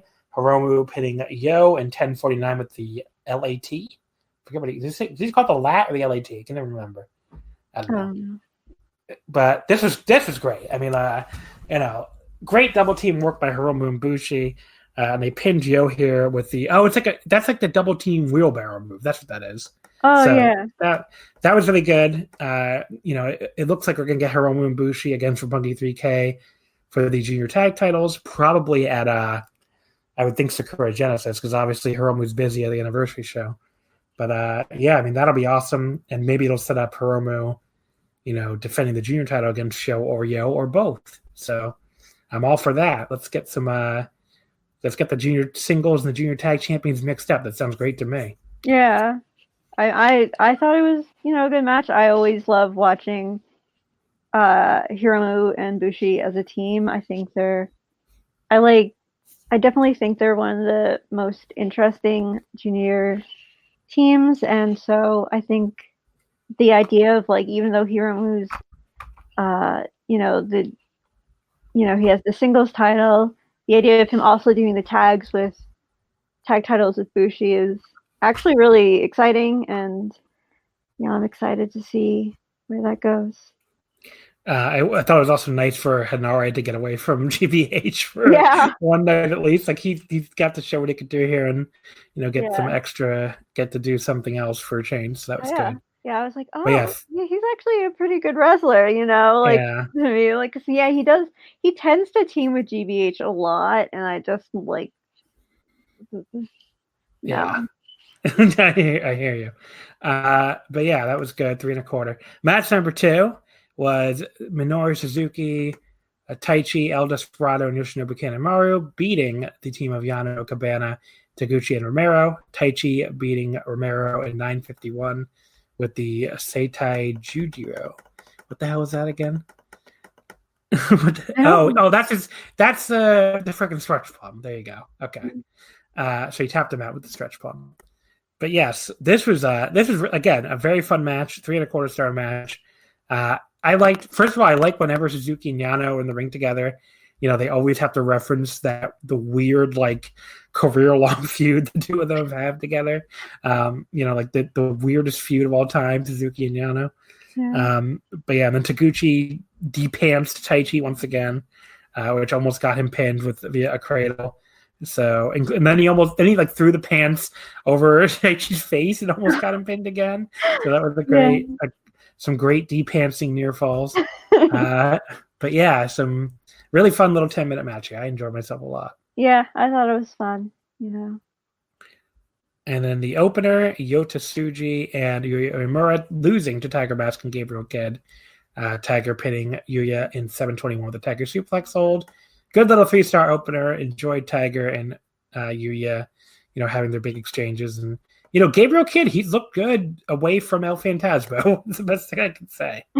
So, and by the way, I want to fire back a little bit at the, not that you're going to care about this because I don't even listen to the show, but Joe Lanza on the Boys Wrestling Flagship keeps saying that ELP is so good at heel work or whatever that he's working smart fans into hating him.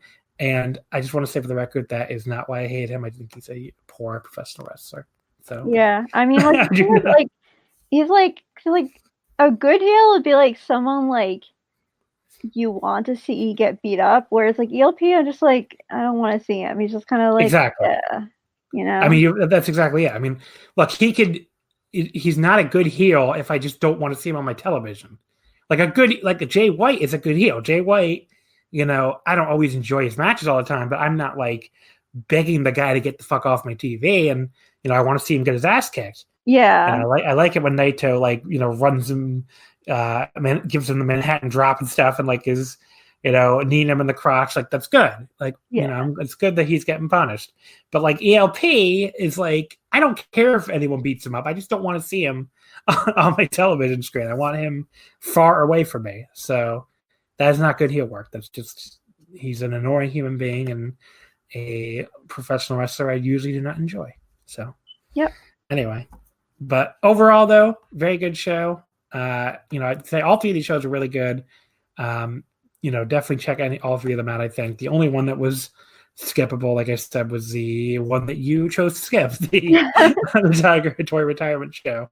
So if you haven't watched any of these four, I would say, the three shows we talked about, the 2 New Japan Road shows and the Nakanishi retirement show, which was a big stunner for me. I wasn't sure, on paper, that card did not look much better than the Tiger Hattori retirement show card looked, but I thought the difference in quality was really big. So definitely watch the Nakanishi retirement show, but you could definitely skip the Tiger Hattori one. So let's move over then to DDT, the February 23rd Korakuen Into the Fight 2020. This did almost 1,200 fans, which is pretty good, especially considering, all the coronavirus stuff going around. I mean, DDT's definitely drawn much smaller Korakuen crowds than this, even without a fear of a virus pandemic. So the show opened with Don Shokudino, who has a Anytime Anywhere bracelet, and Sasadango talking. They announced a new trainee, Okatani, who's only 19 years old. He's going to debut on March 3rd, so that'll be interesting. He'll join Keigo Nakamura as the new trainees. They went over the current Anytime Anywhere holders going in, which is Aoki, Dino, and Mad Pauly have the blue, yellow, and green Anytime Anywhere gauntlets. The black gauntlet was on Cody Hall, but Cody Hall got his ass fired. So the black gauntlet is now vacant. So they didn't announce what's going to happen with that, if we're going to fill it later or whatever. And if you don't know how these gauntlets work, they can, you can challenge for this title anytime, but just like Money in the Bank, basically, you can challenge for the KO-D title. I think you can challenge for any title, but people only ever seem to challenge for the KO-D title. Anytime you want, but just kind of like Money in the Bank. But the catch is, I'm sorry, what were we gonna say? Only instead of being an annoying to carry on briefcase, it's it's just a little thing on your wrist. Yeah, what it reminds me. Check in through. Yeah. Do you know what it reminds me of? Actually, like a dual disc from Yu-Gi-Oh. I don't know if you ever watched Yu-Gi-Oh. Oh, I love Yu-Gi-Oh. I'm a big Yu-Gi-Oh fan. Yeah. It's like a dual disc. I think it's some sort of tokusatsu thing. You mean like a transformer? Yeah. Yeah, that makes. But yeah, so the other big catch though with these compared to Money in the Bank is if you get pinned or submitted in any kind of match, tag match, anything, doesn't have to be a singles match, you lose the bracelet to whoever pinned you. So the thing is basically always defended.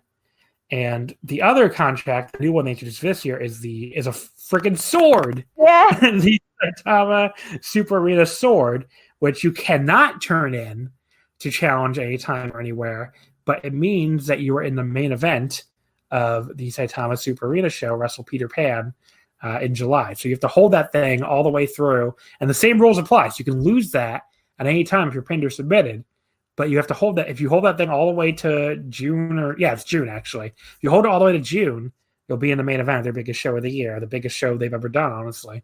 So there you go.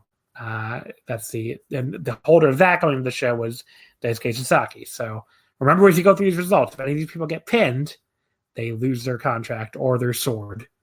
The opener was a 3-way match. Mad Paulie, who again, as you mentioned, currently holds the contract. He defeated Yukio Naya and Keigo Nakamura when he pinned Nakamura with a flying body scissors drop in 235. The highlight of this was Keigo pulling the straps down and kicking at Naya. He's like acting like he's Jerry Lawler or something, but it didn't go well for him. And pulling the straps down and not making any difference. He still got his ass kicked by the much larger man. But and then Paulie just kind of pinned him. But, it was just like quick. sad on him, Yeah. Like I thought it's just really funny, like the image of like Naya and like Paulie next to like Nakamura, he's like so skinny and he's like a skinny little like bald guy in the little like ones, like what do you call that, like leotard or whatever. Yeah. How short is he? I wonder. Let me see. I'm curious now because you keep bringing up how tiny he is, and he looks. Well, I mean, in comparison to them, I don't think. Yeah, but I think he is pretty. Okay, so he's 168 centimeters. That's not. I guess it's not like super tiny, but it's pretty. Yeah. It's like 5. It's like 5'5". Yeah. So next to them, he looks like Yeah. He could be like 3. 5'6". Yeah. Okay. But either way, he got pinned there. Yeah. So match number 2, the new Eruption unit, Kazusada Higuchi, Yukio Sakaguchi, and Saki Akai, beating Toru Owashi, Naomi Yoshimura, and Mizuki Watase. Higuchi pinning Watase with the Dr. Bomb in 820. I do this every month when we talk about DDT, but I can't imagine these people who refuse to admit that Saki Akai is good now. Like, she is, like, so fucking good. No. And I don't understand these people who are very stubborn. It's like, yes, you've seen her, 5 years ago when she was bad, and you've decided that she's just bad forever. And it's, like, very obvious that you're never going to reevaluate your opinion. Because, like, what else does this woman have to do to be good at professional wrestling with these people? It's like she bumps her ass off in these matches. She took in this like undercard 6-man tag, the second match she won the show. She is in there, like taking all these moves from Owashi and Yoshimura, and like, she took like a friggin' neck bump off a regular kick. I'm like, this woman's like killing herself quite literally to like put on these good matches. And like, I don't know what this. Yeah, it's what do the Saki haters want out of this woman?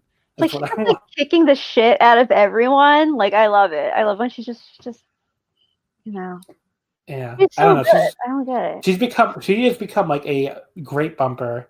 The fact that she just goes in there with these dudes and just fucking, bumps her ass off for them. I mean, she's awesome now. I don't know what people want. And she wrestles, in still like a very unorthodox way, I think, which maybe throws some people, but like, I don't know. She's legitimately a very good professional wrestler. I don't know what else she can do at this point. But, Higuchi at one point, like, picked her up and, like, used her as a weapon. Like, she swung her around. That was awesome. But this was a fun little match. I went 3 stars on it. I had a good time.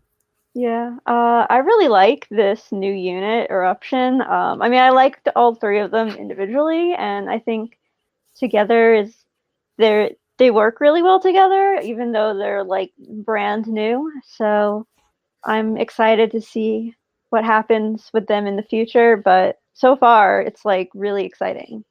I'm pretty sure they're all like friends in real life, probably. That's why they work so well together. Because I remember I definitely saw the 3 of them together in Shinjuku once after a show, like walking through the red light district together and stuff. So I think they probably like came together because they're buddies. I mean, the rumor has been that Yukio and Akai are dating, so. I don't know if that's true or not, but would make a little bit of sense, I guess, because Yukio Sakaguchi always like appeared in in Tokyo Joshi too is that part of the whole Saki-sama thing. So match number 3 is the All Human Beings Are Brothers versus We Are Family 6-man tag team match. Danshoku Dino, Super Sasango Machine, and Yasuo Arano versus Shinya Aoki, Hiroshi Yamato, and Kazuki Hirata ended in a no contest when a stranger broke in 8:58. I don't really even know how to describe this. So basically, the pre-match, they're doing coronavirus comedy. I don't know. I mean, that's what they were doing. Which you could debate the tastefulness of that, but that's definitely what they were doing. Where Sasango pointed out pre-match that Dino can't be kissing people. Dino tried to be like, well, okay, fine, the fans, but obviously I still need to kiss my opponents. And Sasango was like, no, the fans are going to worry, so we all have to wear masks. Not only can you not kiss anybody, but we all have to wear masks tonight. And you think they mean surgical masks, but they actually meant Dino or Sasango masks, which is funny. I mean, they're all 6 men in the match, on both teams, plus also the referee too. We're all wearing these masks. So yeah. And by the way, I do this every time as well. But shout out to DDT English, DDT _ENG for the translations and stuff, which is very helpful. DDT Pro _ENG. The other thing I do is say the name wrong every time. Yeah. I always have the thread that they do open while I'm watching the show, because otherwise I'm going to be completely lost. Yeah, I mean that's what I do too. And I try to look at it because I could be like, well, let me try to practice my terrible Japanese, but I end up having to go to it very quickly. So yeah, it's I have Twitter open on my phone and then wrestling on my screen. I keep looking back and forth, and it's very helpful. But yeah, so the match ended with an 8th person in the mask just came in the ring, and the lights went out, and there was a horror scream, and then we just move on. Everybody's gone, and they never mentioned it again. It was so good. When the guy takes off his mask, and you're I seriously just thought it was gonna be another wrestler. I was looking at his body and thinking who could this possibly be? And they took off the mask, and everyone's who the fuck is this? And there's just the scream and everything goes dark. I'm I was laughing so hard. It was ridiculous. I just couldn't stop laughing. And the match number 4, the 3-way tag team match, Shima and Soma Takao defeated Harashima Yuki Ueno and Masa Takanashi and Makoto Oishi. Soma pinned Oishi with the mad splash in 9:22. If people don't know the backstory here, Soma, when he was doing what's called college wrestling, which is basically where DDT recruits a lot of the wrestlers from, basically these amateur clubs because there's college clubs, and we have that here too. But there's, for some reason, colleges in Japan are allowed to have amateur clubs where they pro wrestle. I don't know if that seems kind of super dangerous to me, but they do this. This really happens, and they do these wrestling matches together. But yeah, apparently DDT recruits a lot of people from those the quote unquote college wrestling, which is not amateur wrestling. In other words, college students pretending to be pro wrestlers. I guess it would be like backyarders here almost, but a little more structured. But yeah, so they basically pretend to do this college wrestling thing. And they so in I lost my train of thought here. I'm sorry. In the college wrestling thing, Soma Takao was Bima, which is basically obviously a Shima ripoff. So he's always been a huge Shima fan. So we basically had Shima and Bima, teaming up here, which was really cool. The ex Bima looked like he was having the time of his life in there, doing all these double team moves with Shima. So it was great fun. He obviously pinned Makoto with Shima's original finish, one of Shima's original finishers, the Mad Splash. So, really fun little match. 3 stars again. Good little match. Yeah, I didn't know any of that about how I didn't have any, and also I'd never watched Shima really before, because I just don't watch Dragon Gate. Yeah. So now that I have that context, I love it even more. But yeah, it was a fun match. No, there's not much to say about it. It was fun. And now that I know that context, I think that's great. Thank you for telling that to everyone listening and me. Match number 5, the 8-man tag team elimination match. Oh, I should have mentioned too. So if you're wondering why Shima and Soma are teaming up, we have this new thing called the Business Alliance, which is between Damnation and Strong Hearts. And it's really funny to see like in these DDT like Korakuen, these cards or whatever on the DDT English Twitter feed, like just see this team listed as Business Alliance. It's just kind of funny. It's like, yes, the Business Alliance is coming for you. So it's Daisuke Sasaki, Tetsuya Endo, T-Hawk, and Elden Demand defeating Akito, Shuma Katsumata, Yuki Ino, and Chihiro Hashimoto in 15:30. This was an elimination match where you could go over the top rope, just like in a lot of New Japan elimination matches. There were no tags as well, which I didn't even notice, honestly, until I just read that there. But yeah, so you had to someone had to be eliminated, I guess, before you came in. The first elimination. Well, before that, first of all, I thought Chihiro and Ino were working really well together, which is funny because they were not working well together last month.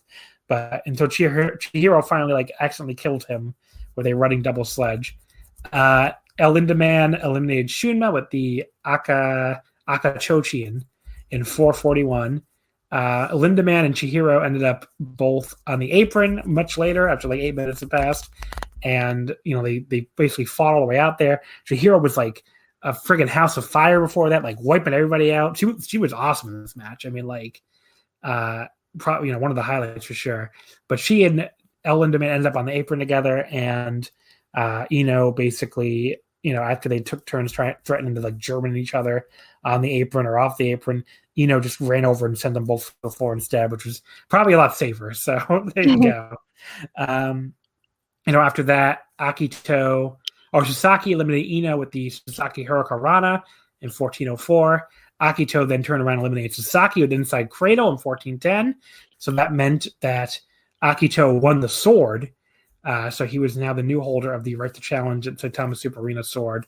And this match came down to Akito against Endo and T-Hawk.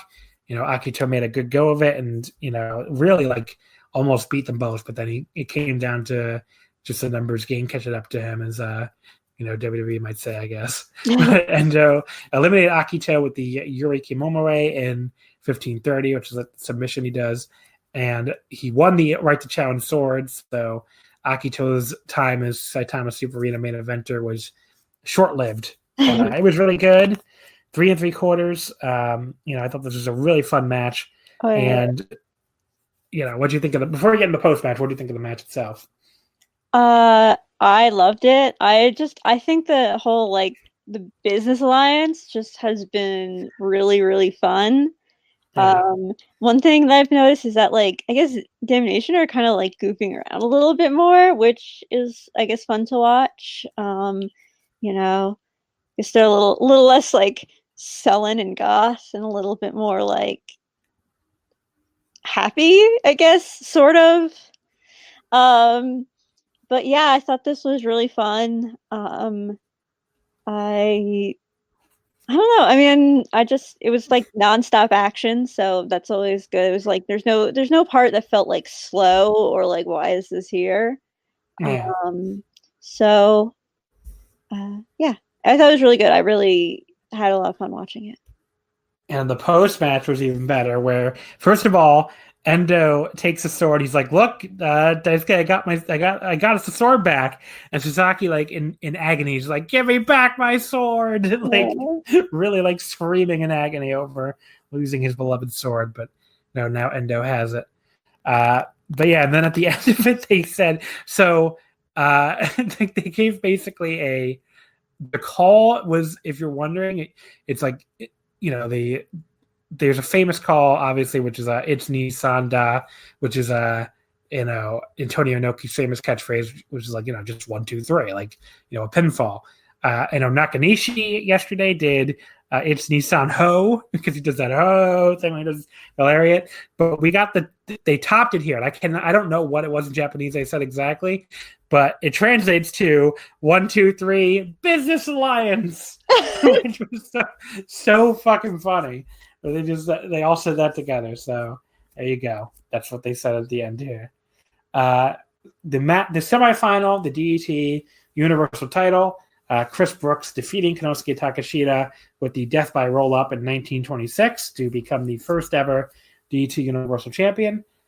First of all, the pre-match video, shout out again to Mr. Haku of the DDT English Update, who did a great job with this intro video. I would love to ask him about it and be like, because I watch like a lot of like these, because I'm a terrible weeaboo. I watch a lot of these like NHK World like English documentaries and stuff, and I felt like that's what he was going for. Like he was a very, like a very like NHK World-esque kind of like voiceover.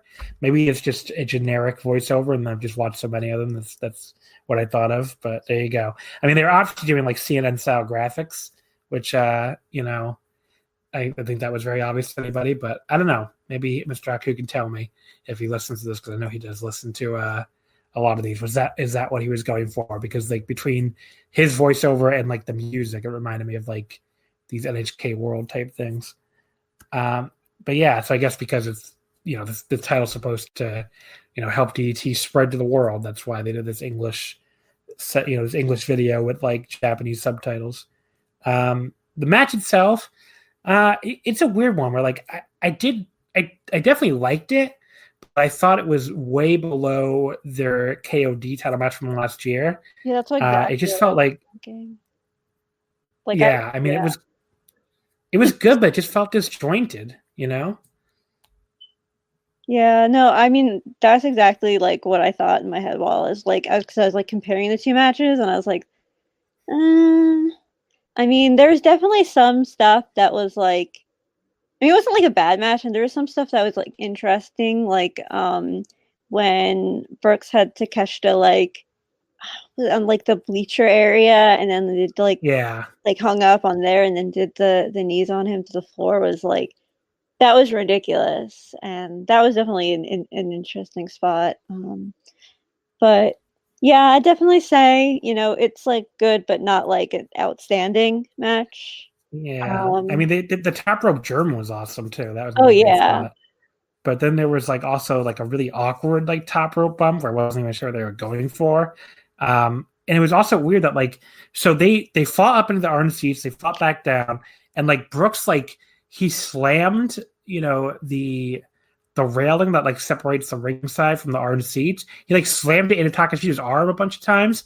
So I thought, and then Takeshi was like screaming, and he's selling really well. So I'm like, oh, it's gonna be like an arm match. He's gonna work over the arm. That's the setup. But they just kind of forgot about it immediately, and like they never did any more arm work. I'm just like, what the fuck was the point of that? Then very, very weird. Yeah. But I mean, it felt like just I don't know, like it just felt like they were very all over the place with the match structure. It wasn't like it was bad. I still went 3.5 stars, but like it definitely was missing something compared to the KO-D title match from the previous year. Yeah. Yeah. And Matt, go ahead. Oh, and I mean, no, never mind. I was just like, wait a minute.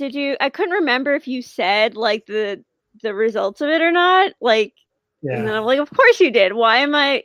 But yeah, so I don't have to worry about spoilers. Yes. So I was rooting for Chris Brooks, and so I was really happy that he won, because I'm, a little bit like Takeshita always wins these things. So it's like unsure.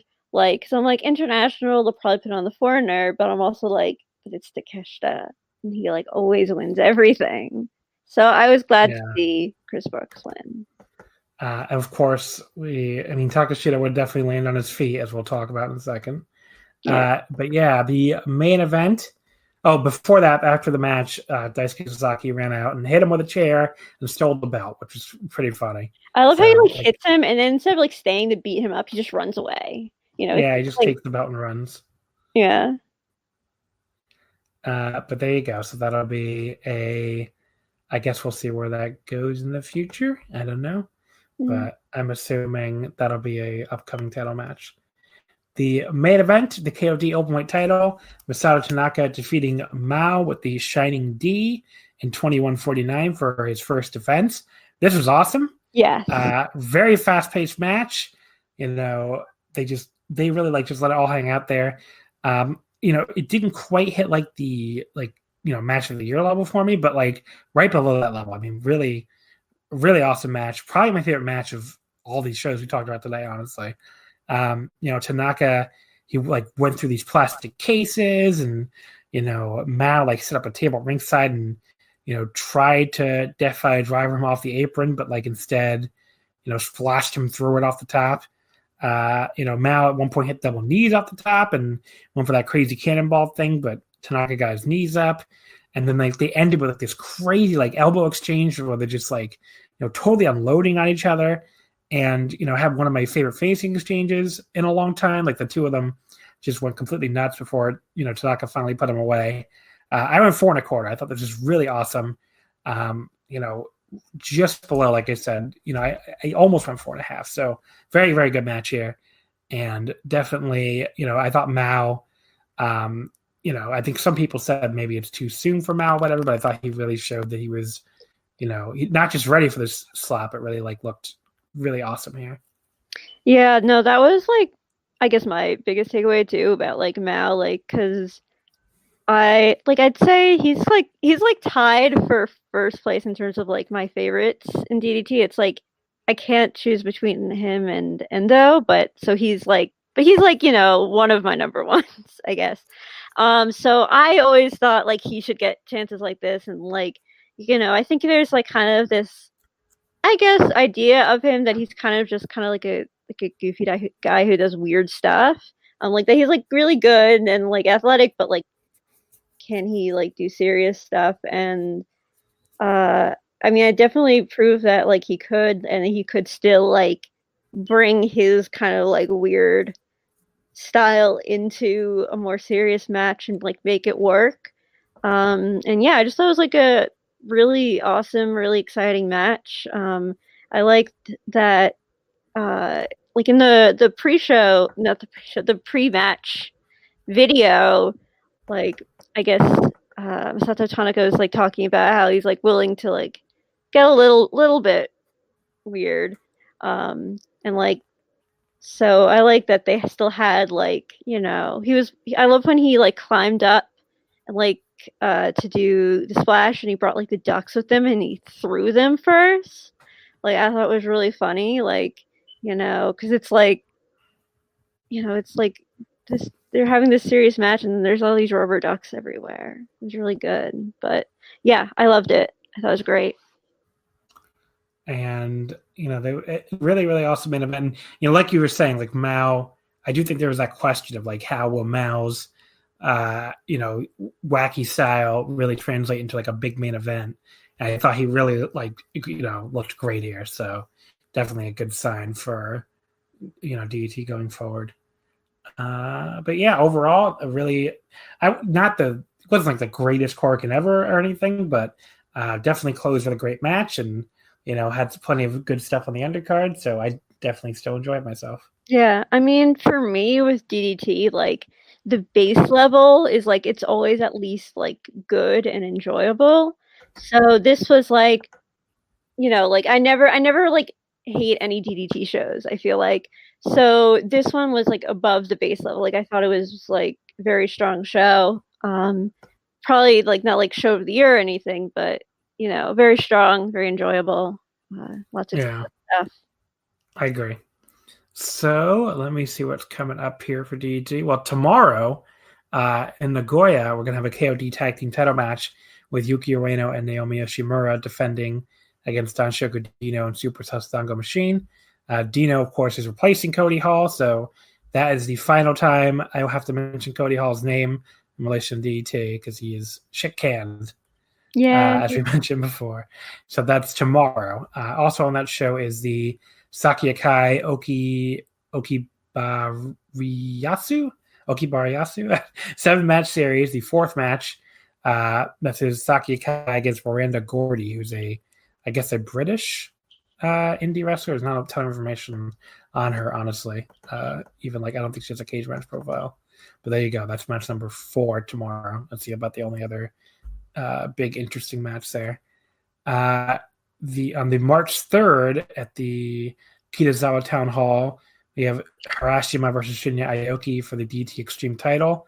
There will also be a Battle Royal, the Time Difference Battle Royal, which is basically a Royal Rumble, and that will be for I mentioned earlier the vacant Black Right to Challenge Gauntlet, which again was vacated by Cody Hall, so that will be filled here on March 3rd, and that's pretty much it for big matches coming up in DDT. Oh, Tetsuya Endo on April 7th in Shinjuku Face. So we're having a Damnation show, which is called Damnation Illegal Rally Returns. Tetsuya Endo will have his 8th anniversary match against Ryuichi Sekine, which is the first time they've ever faced each other. So that'll be interesting. So there you go. Some big DT stuff coming up. And they also announced for Wrestle Peter Pan during this Korakuen, Marufuji will be there, Meiko Satomura will be there, and Kenny Omega will be there. So I guess Kenny got his immigration problems worked out. There you go. I mean, what I heard was that he was still using his New Japan work visa. New Japan wasn't trying to ban him. He was just doing something illegal and probably wasn't aware that that's he couldn't. He probably still thought I'm still a resident of Japan, right? Because I lived there for so long. But well, he's not. So he has to get a new visa, and he didn't. He forgot. So I've heard some stuff too that I can't repeat on the podcast, honestly. But let's say if he had a 6-month ban, that would be over. So I'm not saying he did or he didn't. Okay. But if he, I mean, that would make sense going along with if he did something illegal with his visas, that he would, Yeah. So pay your taxes, kids. Yeah. All right. So other than that, that'll about do it, I guess. Yeah. What? I guess go ahead. You got some plugs for us here? I guess. Okay. Well, you can always find me on Twitter, mainly talking about anime and retweeting pictures of Ibushi Kota at it's Twerry colored. CHOERRY and then colored spelled the British way. So I have it. If you don't know what that is, I'll have it in the show description, so you can definitely check it out there. As far as Omakase goes, you can follow us on Twitter at Wrestle Omakase. Wrestling Did Not Fit. You can give us a review on iTunes, which we always appreciate. A good review, not a bad review. Don't be like that guy who got mad that I don't like MJF. That's one of my 1-star reviews. Is a guy who's why did John like MJF? Okay. I actually got into a Twitter fight just yesterday with a guy because I didn't like MJF. The MJF fans are fucking, I don't know, they're fucking militant or something. There's something about MJF where if you don't like him, they take it as an attack on their value system or something. I think it's just an AEW fan thing. They're really hardcore AEW stands. If you criticize it, we'll just get on your case. Some guy tried to tweet me. My thing was pre-AEW, believe it or not. Oh my god. Yeah. Yeah. So. No, for me, it was some guy made some. There's a thread of some terrible hot takes from some AEW fans, and one of them was that MJF is a much better heel than Kenta, and I was not having it. It was just I'm no, the entire thread was just saying this AEW wrestler is better than this New Japan wrestler. Is a bunch of people saying stuff like that. The original take in the first comment was so bad that I can't even repeat it. It was just so, oh my god, it was so definitely a bad take free zone. Wrestling Omakase. Yeah. But Oh God, what else was I going to plug? Oh, so the Twitter, definitely go ahead and give us a review on iTunes. Check out the other Voice of Wrestling podcasts. Next week on Wrestling Omakase, we'll be bringing back our New Japan Cup Pick'em. So, assuming we have the bracket by then, which it sounds like we'll have it around Tuesday probably. If you didn't catch it last year, we basically, we all go through the bracket and pick our winners for all the first round matches, and then we keep going and go all the way to the end and pick who we think is going to win the New Japan Cup. Right live on the air. So we'll have 3 of the same guests from last year. Suit Williams, Voice Wrestling contributor. Nate, a.k.a. Epitasis from the Everything Elite podcast, speaking of AEW. And, maybe I could ask him for his MJF thoughts while he's on. And Dave McDonald from the Super J cast. So all 3 of them will be back. Andy could not return from last year's episode, unfortunately, but we have Tyler on from the Voice of Wrestling. Another Voice Wrestling contributor, more than suitable replacement. So it'll be a real fun time with all 4 of them coming on to make their New Japan Cup picks. And we'll see if we can agree on a winner or see if everybody disagrees. Last year, everybody made fun of Dame when he picked Chase Owens to beat Chief Robinson in the first round, and he ended up looking like a genius, and we all look like idiots. So we'll see if anything like that happens again. But there you go. So, thank you as always for listening, folks. We appreciate it greatly. Oh, and one last thing, too. I should mention, too.